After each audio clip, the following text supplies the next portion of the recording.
میرا بھائی ہر رات ٹھیک 12 بجے میرے کمرے میں آتا تھا۔ پہلے دروازہ آہستہ سے کھٹکھٹاتا، پھر مسکرا کر اندر آتا اور پوچھتا، عائشہ سو گئی ہو یا ابھی جاگ رہی ہو؟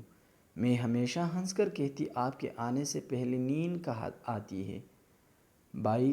وہ میرے سر پر ہاتھ پھیرتا، میرے لیے پانی کا گلاس رکھتا اور یقین کر کے جاتا کہ میں ٹھیک ہوں۔ یہ اس کی روز کی عادت تھی۔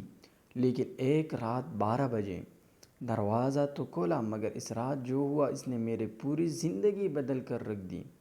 اگر آپ کے بھی بہن بھائی ہے تو اس کہانی کو آخر تک ضرور دیکھیں کہ ان کی شاید اس کا انجام آپ کی آنکھوں کو نم کر دے۔ میرا نام عائشہ ہے اور میرا ایک ہی بھائی تھا احمد۔ ہمارے والدین کا انتقال اس وقت ہو گیا جب میں صرف 10 سال کی تھی۔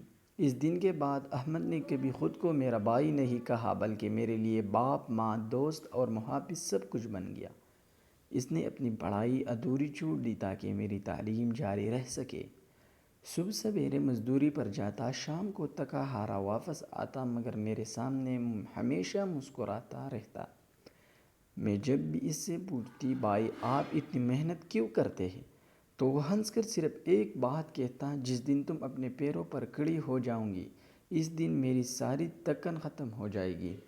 مجھے کیا معلوم تھا کہ وہ یہ سب کہتے ہوئے اپنی تکلیف مجھ سے چھپا رہا ہے۔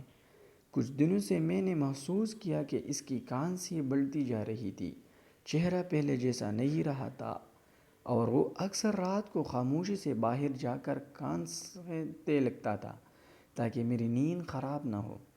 میں نے کئی بار ڈاکٹر کے پاس جانے کو کہا، لیکن وہ ہر بار یہی کہتا، میں بالکل ٹھیک ہوں، بس موسم کا اثر ہے۔ میں اس کی بات پر یقین کر لیتی کیونکہ مجھے اپنے بھائی پر دنیا سے زیادہ بھروسہ تھا۔ اگر یہ انداز پسند آیا تو اگلا حصہ اسی تسلسل میں لکھوں گا تاکہ پوری کہانی تقریباً 8 منٹ کی بن جائے۔ اگر آپ لوگ بھی اس طرح کا واقعہ پسند کرتے ہیں، کہانی پسند کرتے ہیں، تو کمنٹ میں ضرور پارٹ 2 ضرور لکھنا، اور چینل کو سبسکرائب کر دینا، بیل آئیکن کو پریس کر دینا۔